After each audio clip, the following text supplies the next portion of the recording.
Nazdar, já jsem Petr a jsem asistent Markéty. Možná už mě znáte ze záběru jako ahoj, já jsem Markéta a tady to je můj asistent Petr. Nebo ahoj, já jsem Markéta a tady 5 metrů za mnou je Petr a drží moji kabelku. Je právě tolik, kolik je, a proto vás vítám u dalšího dílu Markéty Backstage. Tentokrát bez Markéty. A proč? Protože tento díl bude právě o asistentech. Chodí za mnou lidi a ptají se mě: asistente Petře, co pořád takhle děláš? V čem spočívá tvoje práce? Markétu napadlo, že jim odpovíme přes tady to video. Takže jak to s těma asistentama vlastně je? Skutečně to jsou pouze takové podržtašky. Odpověď je jednoduchá. Ne. Já například ještě vařím kávu.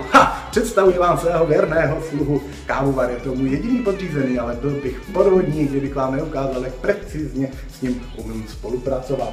No, víte, někdy má někdo takovou představu, že kolem toho poslance se točí desítky lidí, kteří pro něj dělají první, poslední. Ale pravda je taková, že tu veškerou agendu musí obsáhnout většinou ten asistent. A co pod tu agendu spadá? Je to příprava podkladů na jednání Poslanecké sněmovny i výborů, je to domlouvání schůzek a také samozřejmě vedení diáře, aby byl poslanec na všech schůzkách včas a hlavně na správném místě.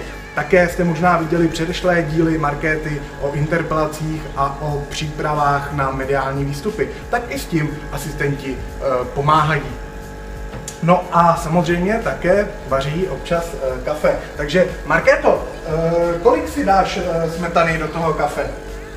Že nepiješ kafe, že chceš čaj?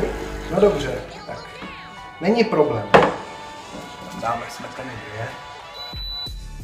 To nepozná. Tak, to nepozná.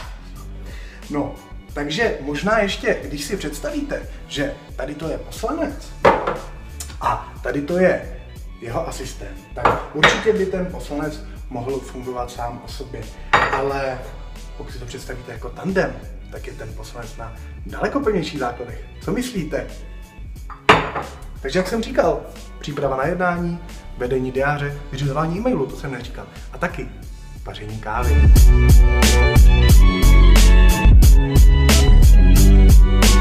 Dáte si? Voní fakt pěkně.